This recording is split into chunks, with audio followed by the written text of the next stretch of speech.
welcome para sa Office of the Presidential Advisor on the Peace, Reconciliation and Unity ang pagkakaroon ng bagong leader ng Bangsamoro Autonomous Region in Muslim Mindanao.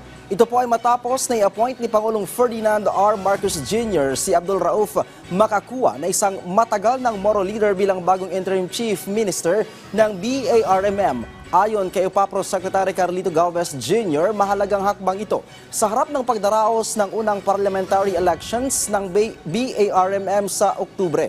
Git ng kalihim, ang naging desisyon ni Pangulong Marcos ay naka-align sa kasalukuyang sitwasyon ng BARMM kung saan matagal na umanong ipinapakita ni Makakua ang action-oriented nitong pamumuno matapos hawakan ang iba't ibang posisyon.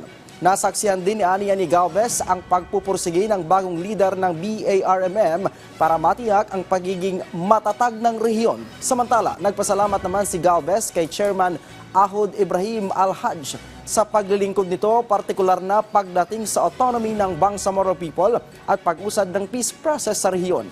Nananawagan din ang kalihim sa ating mga kababayan sa BARMM na suportahan ang kanilang bagong leader at patuloy na tahakin ang kapayapaan sa rehiyon.